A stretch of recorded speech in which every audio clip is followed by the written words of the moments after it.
Hello everyone, welcome back to my channel. আজকে আমি বানাতে চলেছি বাড়িতেই পিৎজা, তাও আবার মাইক্রোওভেনে।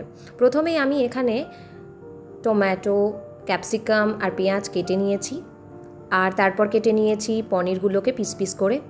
পনিরটাকে মাখিয়ে রাখতে হবে কিছুক্ষণ, তাই এখানে আমি ধনের গুঁড়ো, হলুদ গুঁড়ো, জিরের গুঁড়ো আর লবণ 1 চামচ মতো করে অ্যাড করলাম। এখানে আমি 200 গ্রাম পনির নিয়েছিলাম। আমি সুপার মার্কেট থেকে corn, pizza sauce, oregano, chilli flakes, cheese, এমনকি পিৎজা ব্রেডটাও কিনে নিয়েছিলাম। প্রথমেই পিৎজা ব্রেডটাকে প্রিহিট করে নিচ্ছি। 1-2 মিনিটের জন্য প্রিহিট করলেই হয়ে যাবে। তারপর প্রথমেই এর মধ্যে ওপর দিয়ে স্প্রেড করে দেব পিৎজা সস। এবার আমি বাড়িতেই আমার টমেটো কেচাপ ছিল, সেটাই আমি এর উপর দিয়ে আবার স্প্রেড করে দিচ্ছি।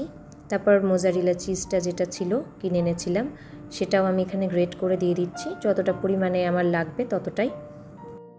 এবার মাখিয়ে রাখা মশলা দিয়ে যে পনিরগুলো, সেগুলো আমি আস্তে আস্তে সুন্দর করে সাজিয়ে দিচ্ছি পিৎজা ব্রেডের উপর। এবার দিয়ে দিচ্ছি ক্যাপসিকাম, টমেটোগুলো সুন্দর করে সাজিয়ে।